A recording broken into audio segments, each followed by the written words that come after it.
جلسہ دستار فضیلت کے نام پر منعقد ہے۔ سب سے پہلے میں ان نوجوان بچوں کو مبارکباد پیش کرتا ہوں جنہیں حفظ القرآن کی سعادت نصیب ہو رہی ہے۔ اللہ تعالیٰ بچوں کا پڑھنا، اساتذہ کا پڑھانا اور معاونین کا اس سارے نظام کو لے کر آگے بڑھنا، لمحہ لمحہ کی کاوشوں کو اپنی بارگاہ میں شرف قبولیت عطا فرمائے۔ کتاب رحمت قرآن مجید کے حقوق کے حوالے سے ہی چند لمحوں کے لیے کچھ باتیں آپ کے سامنے بیان کر کے اپنی بات مکمل کر لوں گا، اس دعا کے ساتھ کہ اللہ تعالیٰ مجھے اور آپ کو فہم قرآن کی دولت نصیب فرمائے۔ ایک مسلمان کے اوپر قرآن مجید کے بنیادی طور پر 5 حقوق ہیں جسے ہر مسلم کو ضرور ادا کرنا چاہیے۔ قرآن مجید کا پہلا حق یہ ہے کہ اس کو اللہ تعالیٰ کی لا ریب کتاب مانا جائے، اس کے حرف حرف اور اس کے لفظ لفظ کی صداقتوں پر مکمل یقین ہو کہ یہ رب کا کلام ہے اور اس میں شک نام کی کوئی گنجائش باقی نہیں رکھی گی، اور یہ اعزاز صرف کتاب رحمت قرآن مجید کو حاصل ہے۔ بڑے سے بڑا مصنف جب کوئی کتاب لکھتا ہے، اس کے شروع میں یا اس کے آخر پر یہ بات لکھنے پر مجبور ہو جاتا ہے کہ اگر آپ اس میں کوئی غلطی پائیں تو جلد اطلاع کر دیں تاکہ آئندہ ایڈیشن میں اس کا ازالہ کیا جا سکے۔ یہ نقص آپ کو ہر کتاب کے اندر نظر آئے گا۔ یہ اعزاز صرف کتاب رحمت قرآن مجید کو حاصل ہے کہ پہلا صفحہ کھولیے تو کتنا خوبصورت کلام ہے، ذالک الکتاب لا ریب فیہ۔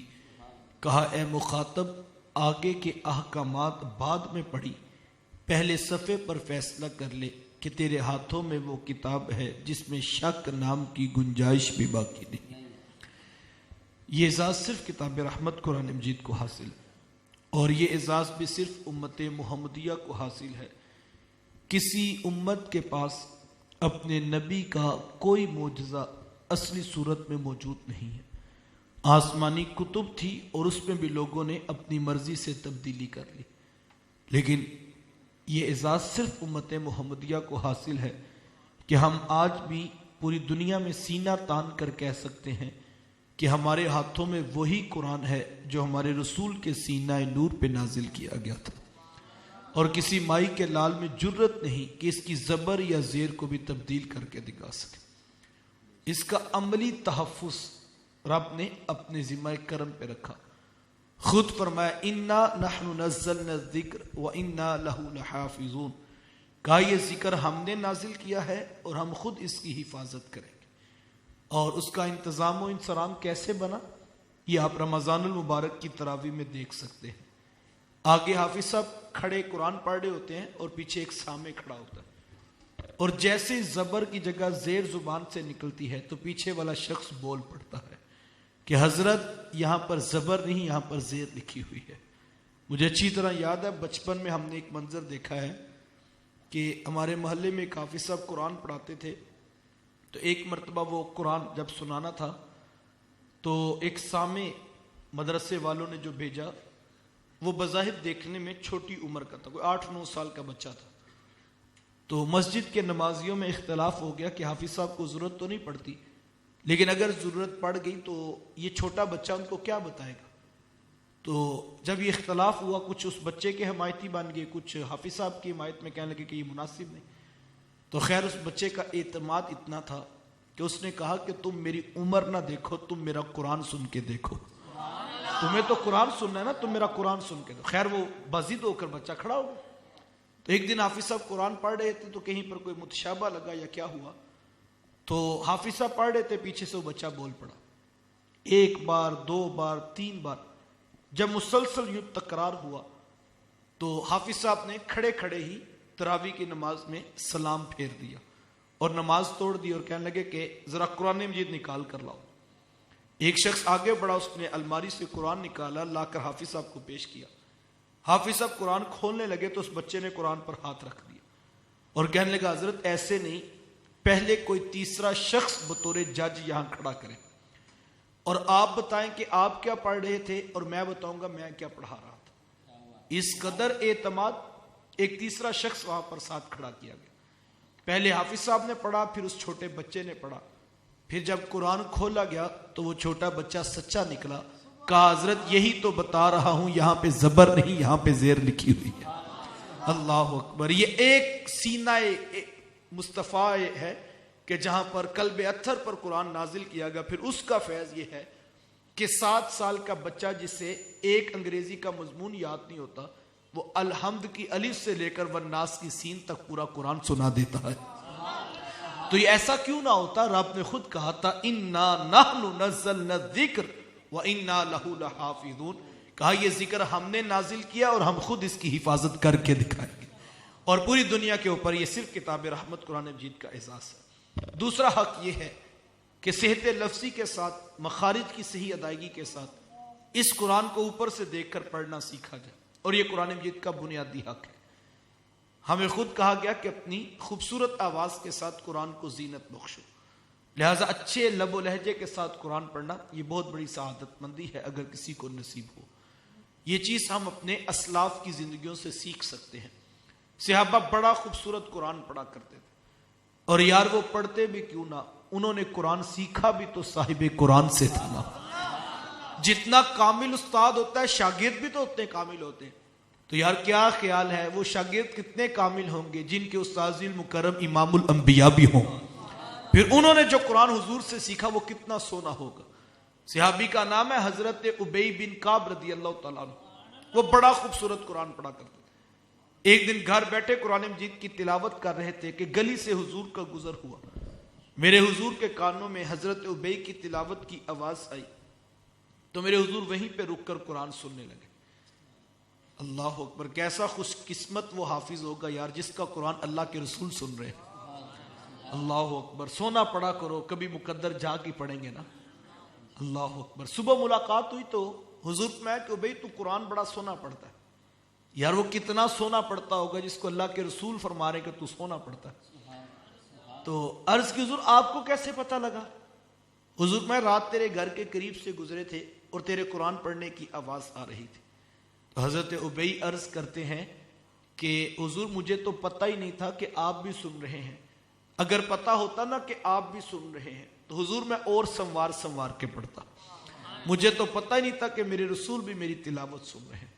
اللہ اکبر. صحابی گھر میں قرآن پڑھ رہے تھے نا, تو جب قرآن پڑھتے تو پاس گھوڑا بندھا ہوا تھا, وہ اچھلنے لگتا, وہ پھر قرآن پڑھنا روک دیتے, وہ پھر پڑھتے, گھوڑا پھر اچھلتا, پھر پڑھتے پھر اچھلتا.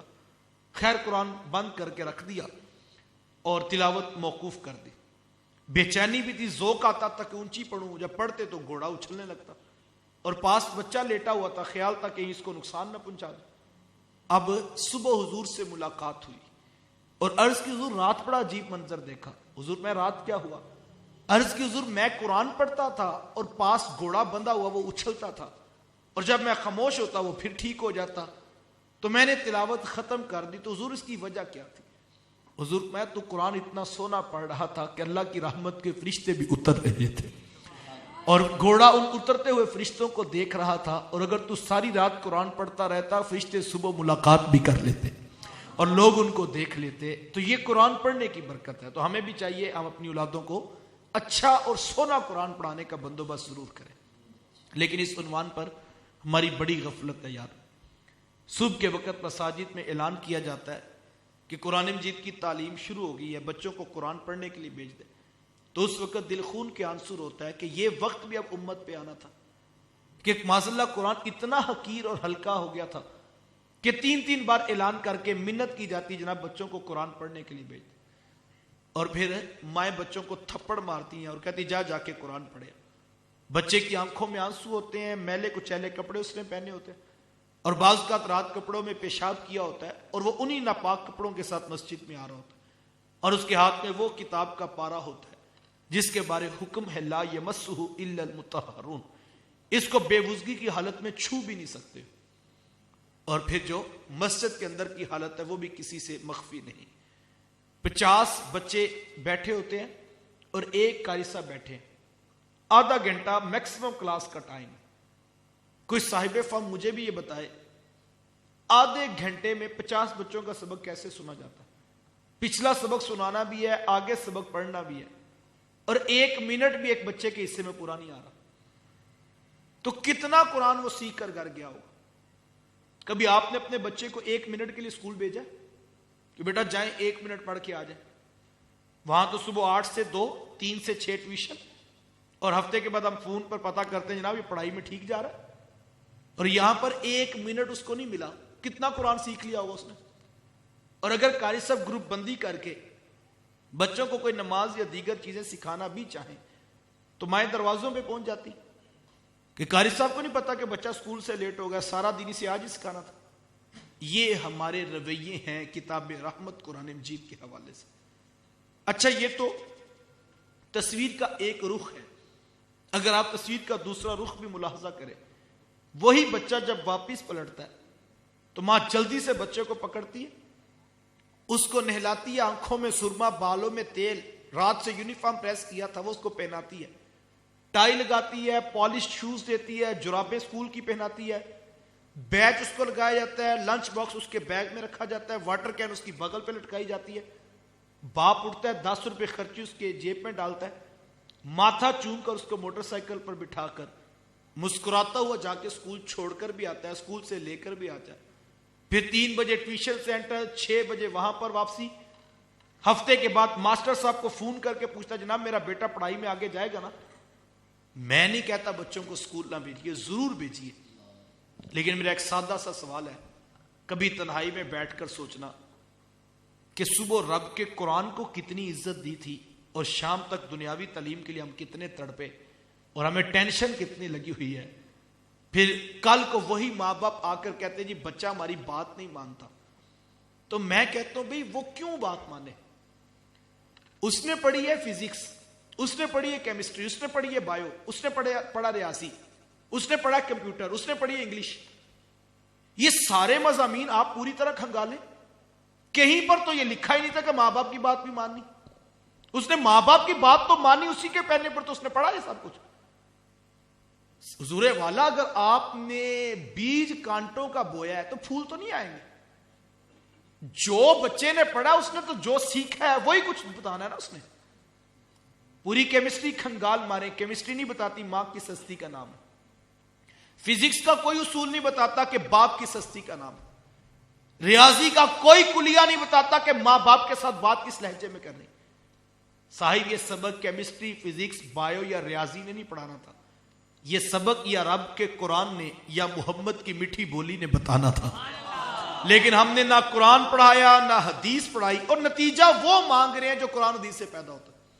دیکھیں کوئی شخص کہے کہ میں رات پیٹرول پمپ پہ کھڑا رہا، صبح میں نے 1 بجے تک انتظار کیا اور میں اسے کہہ رہا تھا کہ مجھے بریڈ اور انڈے دیں تو اس نے تو دیے ہی نہیں، تو جناب قصور اس کا نہیں، قصور آپ کا ہے، آپ بریڈ لینے مانگے ہیں۔ کبھی نہیں ہوا کہ آپ بیکری پہ جا کے کہیں جناب 1 لیٹر پیٹرول دے دے، کبھی نہیں ہوا پیٹرول پمپ پہ آپ نے کہا ہو 1 درجن انڈے دے، چونکہ وہاں سے وہ چیز ملتی نہیں۔ حضور والا ہمیں شکوہ یہ بچے اولاد بات نہیں مانتی، ہمیں مسئلہ یہ ہے کہ ہماری اولاد کی آنکھیں ہمارے ساتھ کیوں اٹھتی ہیں۔ تو حضور والا اس نے جو سلیبس پڑھا اس نے اسی کے مطابق سوچنا ہے، اس نے قرآن حدیث نہیں پڑھی، کاش کہ اس نے قرآن پڑھا ہوتا، قرآن نے کہا تو اسے خبردار اف بھی نہ کرنا ماں باپ کے آگے، یہ قرآن پڑھا ہوتا تو پھر تھا نا۔ وہ جب قرآن پڑھتا حدیث پڑھتا اس کو پتہ لگتا۔ یہی فرق ہے دنیا کی اور دین کی تعلیم کا صاحب۔ وہ کسی نے کہا کہ کتنا خوبصورت ایک جملہ کہا کہ بیٹا ڈاکٹر بن جائے، بیٹا انجینئر بن جائے، بیٹا بڑا افسر بن جائے، تو ماں باپ سوچتے ہیں کہ بیٹا اتنا بڑا افسر بن گیا ہے، اب اس سے کس لہجے میں بات کرنی ہے کہیں یہ ناراض نہ ہو جائے۔ کہا بیٹا دنیاوی طور پہ بڑا ہو جائے، ماں باپ سوچتے ہیں بات کیسے کرنی ہے۔ اس کے برعکس بیٹا محمد عربی کے دین کا عالم بن جائے تو پھر پتر سوچتا ہے اگر یہاں آواز بھی اونچی کی تو عرش کا رحمان ناراض ہو جائے گا۔ یہ فرق ہے، فیصلہ میرا ہے، فیصلہ آپ کا، ہم نے اس طرف جانا ہے، یہ اس طرف۔ میں کہتا ہوں ہم نے دین بھی سیکھنا ہے اور دنیا کی تعلیم بھی سکھانی ہے۔ میں نہیں کہتا اسکول نہ بھیجیں، ضرور بھیجیں، لیکن فیصلہ ضرور کیجئے کہ آپ کے بیٹے کو کس شے کی ضرورت ہے۔ جو چیز اپنی اولاد کو دینا چاہتے ہیں سلیبس وہی پڑھانا پڑے گا۔ اور دوسرا حق یہ تھا کہ ہم قرآن پڑھنا سکھاتے، وقت سمٹ گیا۔ قرآن مجید کا تیسرا حق یہ ہے کہ اس کے معانی اور اس کے مفاہیم سیکھے جائیں۔ ترجمات القرآن پڑھنے کا بندوبست کیا جائے.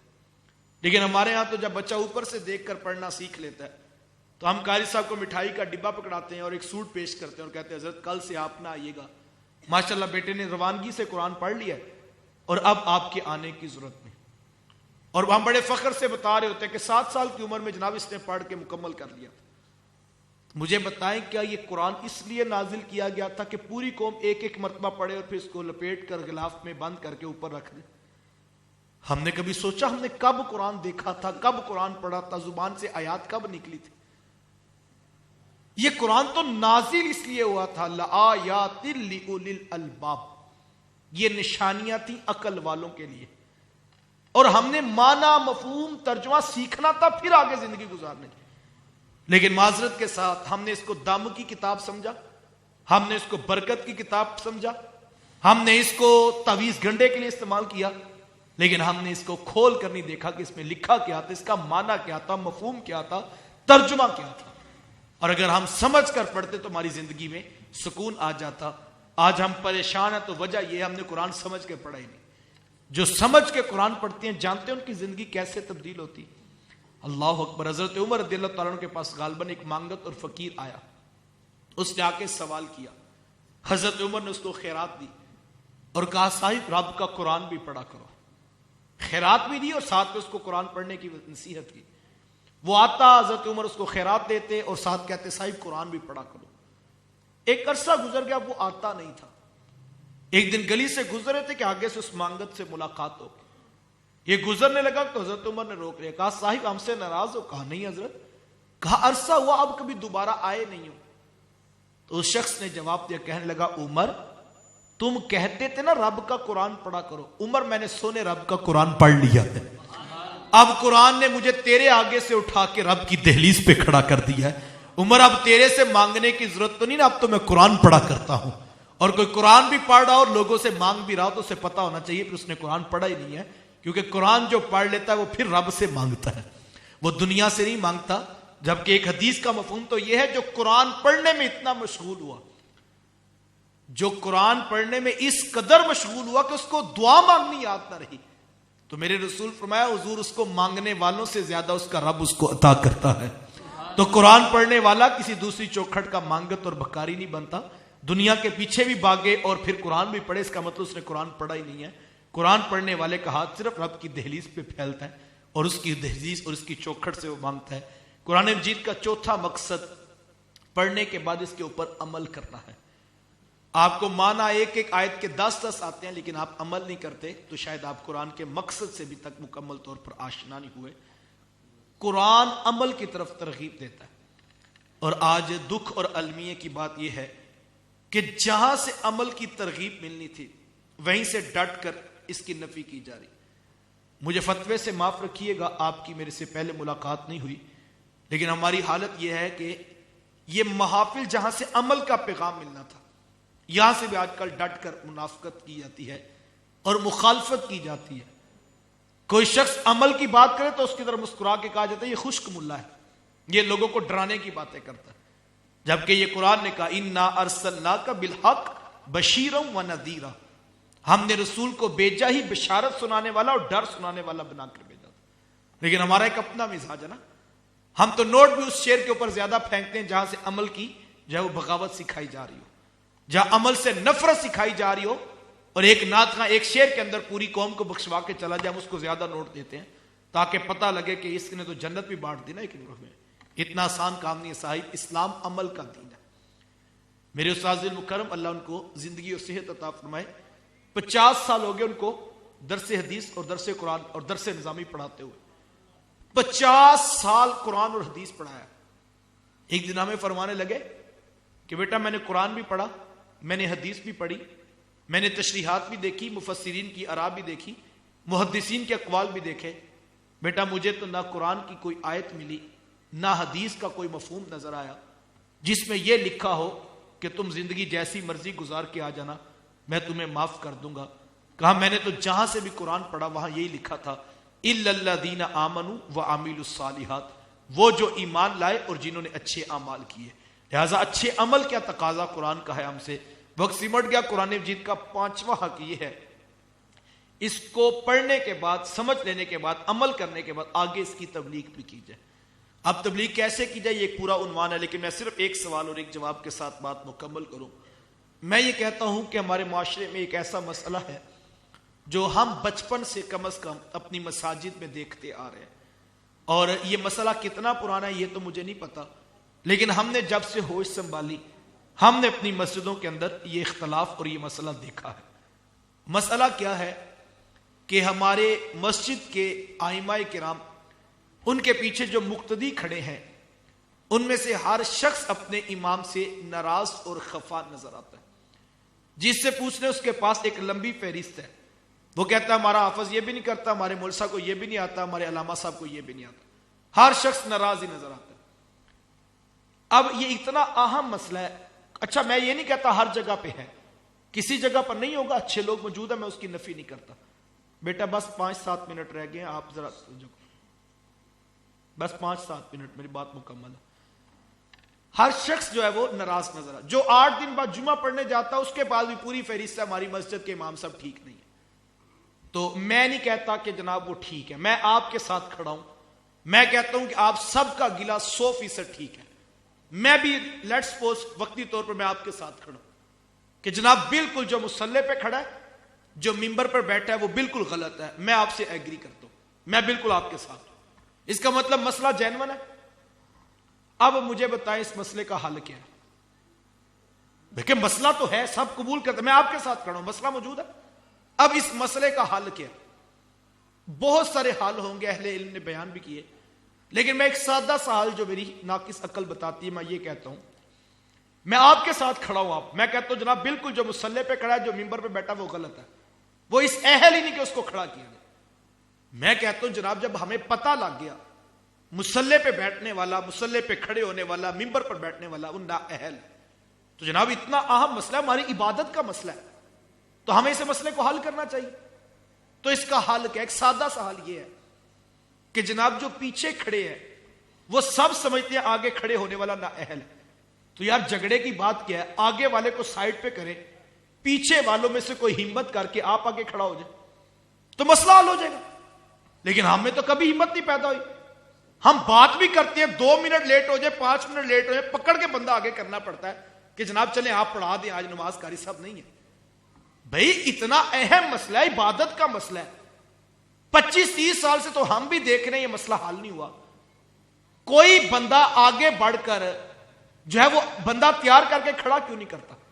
لیکن ہمارے یہاں مسئلہ یہ ہے، ہم سب باتیں تو کرتے ہیں، مسئلے کا حل نہیں پیش کرتے۔ وہ کسی مصور نے تصویر بنائی نا، تو اس نے تصویر بنا کر نا نیچے لکھ دیا کہ اس میں غلطیوں کی نشاندہی کر دیں، اس کا خیال تھا لوگ بتائیں گے اور میری اصلاح ہو جائے گی۔ اب جو بندہ آتا وہ اس پہ نشان لگاتا، یہاں سے ایسے نہیں، یہاں سے ایسے ہونی چاہیے، یہاں یہ والا رنگ نہیں، یہاں یہ والا رنگ ہونا چاہیے۔ تو اب اگلے دن وہ آیا تو اس کی ساری تصویر خراب ہو چکی تھی، تصویر ختم تھی اور صرف غلطیاں۔ وہ بڑا پریشان ہوا کہ میں نے تو لوگوں سے اصلاح مانگی تھی اور لوگوں نے ساری تصویر ہی خراب کر دی۔ بیٹا بس 5 منٹ میری جان لیجیے،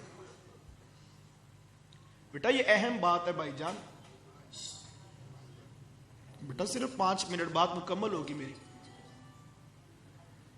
تو وہ شخص پریشان ہو گیا کہ بھئی میں نے تو اسلام مانگی تھی، اس لوگوں نے غلطیاں اتنی نکال دی۔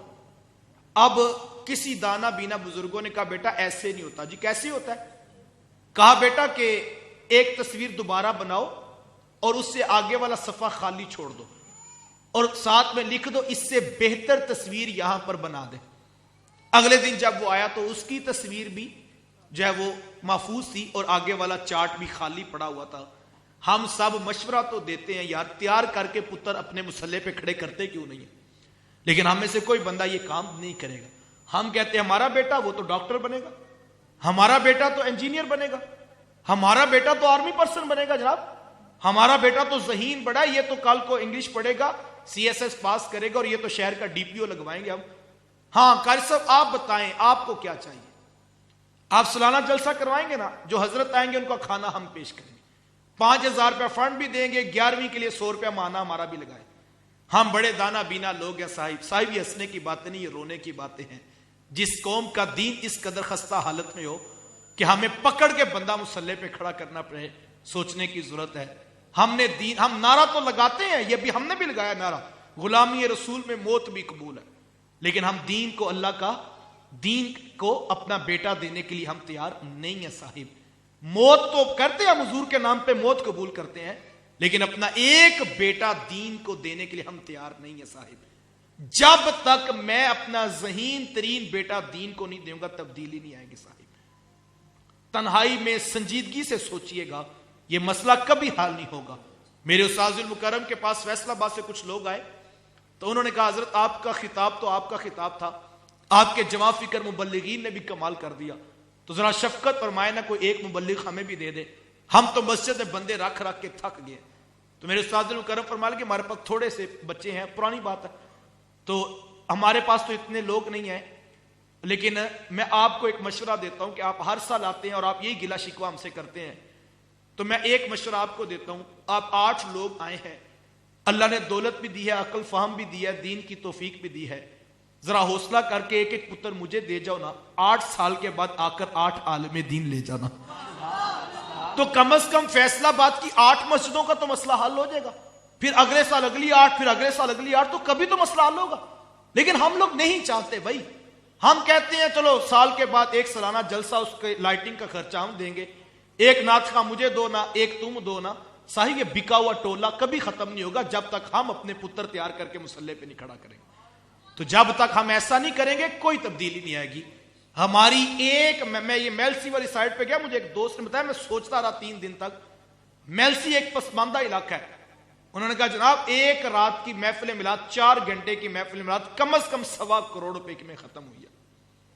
حضور والا 1.25 کروڑ میں 4 گھنٹے کا جلسہ ہمارا ختم ہو, اور ہمارے بڑے بڑے مراکز کی حالت یہ ہو کہ ابھی بھی بچے ٹوٹی چٹائیوں پر بیٹھ کے قرآن پڑھتے ہوں, تو پھر مجھے اور آپ کو سوچنا چاہیے دین کا کام نہیں, یہ کسی کے کاروبار کا اور اپنی شہرت کا دھندا ہے جو ہم کرتے ہیں. اگر یہ دین کی خدمت ہوتی ہے صاحب, تو مجھے بتاؤ قرآن پڑھنے والے ٹوٹی چٹائیوں پر بیٹھے ہوئے بچے نظر نہیں آتے؟ آج بھی ایسے لوگ ہیں کہ جو تھالی اٹھا کر کسی کے گھر سے روٹی مانگ کر لا کر قرآن پڑھتے ہیں. تو مجھے بتائیں کل کیا پوچھا نہیں جائے گا کہ تمہیں دولت دی تھی, تم نعت خوانوں پہ اڑاتے رہے, تمہیں اپنے دین کے پڑھنے والے طلباء نظر نہ آئے؟ لیکن مجھے اور آپ کو سوچنا پڑے گا صاحب, جب تک ہمارے دینی مدارس مضبوط نہیں ہوں گے, ہم دین کی صفوں میں پڑھے لکھے لوگ کھڑے نہیں کر سکیں گے. لوگ ہمیں بھی فون کرتے ہیں جناب مبلغ دیں, امام مسجد دیں, خطیب دیں. بھئی آپ جہاں لاکھوں روپے خرچ کر رہے ہیں, آج آپ نے دیکھا کتنے نعت خواہ میں مل جاتے ہیں. مجھے فتوے سے معاف رکھنا, یہ باتیں تلخ ہیں. آپ کو 7 سال کی عمر سے لے کے 60 سال کی عمر تک نعت خواہ ہر عمر کے حصے میں ملے گا آپ کو, نیچے سے لے کر اوپر تک, نئے ڈیزائنوں اور نئے رنگوں کے ساتھ. لیکن آپ کو اچھا گفتگو کرنے والا, علم بیان کرنے والا شخص نہیں چھتی ملے گا. مسجدوں کی مسجدیں اور شہروں کے شہر ویران پڑے ہیں. صحیح مسئلہ پوچھنا پڑ جائے لگ پتا جاتا ہے, اس وقت جو ہے وہ سوچنا پڑے گا صاحب وجہ کیا ہے. کوئی یہ نہ سمجھے کہ شاید نعت خواہ اتنے آ رہے ہیں تو قوم اس کے رسول بڑھا ہے. نہیں صاحب, ایک نیا کاروبار قوم کو ملا ہے, جس کا گلا 6 ماہ چلتا ہے, وہ آ کے نعت پڑھتا ہے اور کہتا ہے عالم دین کو جتنے مہینے میں ملتے ہیں اتنے تو 10 منٹ میں میرے قدموں میں پڑے ہوتے ہیں. لہذا علم دین کون پڑھے گا صاحب, جب تک ہم اپنے عالم کو بڑے عہدے پر لا کر نہیں بٹھائیں گے. میں یہ کہتا ہوں یہ باتیں تلخ ہیں. میں یہ سمندری میں ایک درس میں کہا تھا, میں نے کہا یہ بڑا شہر آپ کے پاس شہر فیصل آباد ہے, وہاں جاؤ, جا کر کسی مرکز میں ہاتھ جوڑو اور 1 سال یہ جلسے والا کام چھوڑو اور اپنے بچوں کو لا کر یہاں بٹھاؤ اور علامہ صاحب کو لاؤ اور انہیں کو حضرت آپ کے معاملات زندگی وہ ہمارے سپرد ہیں, آپ کے پاس یہ مسجد ہے, دنیا کے کام آپ ہمیں بتائیں, ہم آپ کے کریں گے. لیکن 1 سال اتنی محنت کرو, اتنی محنت کرو کہ سال کے بعد پورے پنڈ میں کوئی ایسا بچہ نہ ہو جسے محمد کا قرآن پڑھنا نہ آتا ہو. یہ اصل کرنے کا کام ہے صاحب. علم, علماء, دینی مدارس کی حمایت میں کھڑے ہو. جب تک ہم اس کے اوپر نہیں آئیں گے ہم نتیجہ حاصل نہیں کر سکیں گے. اپنے بھی خفا مجھ سے ہیں, بیگانے بھی ناخوش, کہ میں زہر حلال کو کبھی کہہ نہ سکا کند. بات وہی کہتا ہوں سمجھتا ہوں جسے حق, نہ ابلائے مسجد و نہ تہذیب کا فرزند. صاحب یہ سوچیں تو بڑی باتیں ہیں, نہ سوچیں تو وہ گاڑی کے پیچھے لکھا تھا کسی نے, عقل نہ ہو تو موجے موجے. تو موجے تو ہیں جناب, آتے بھی نوٹ جاتے بھی نوٹ, رنگ برنگ کے کھانے, پروٹوکول کے نشے, پھولوں کی پتیاں, نہ جانے کیا کچھ ہے. تو ماحول تو بنا ہوا ہے, یہ لگا رہے تو کافی اچھا کاروبار بھی ہے اور اچھا انداز بھی ہے. میں معذرت چاہتا ہوں میری کوئی بات کسی کو تلخ لگی ہو تو اللہ اور اس کے رسول کی خاطر معاف کیجیے گا، انداز بیاں گرچہ بہت شوق نہیں تھا، کاش کہ تیرے دل میں اتر جائے میری بات۔ اللہ اس درسگاہ کو آباد رکھے۔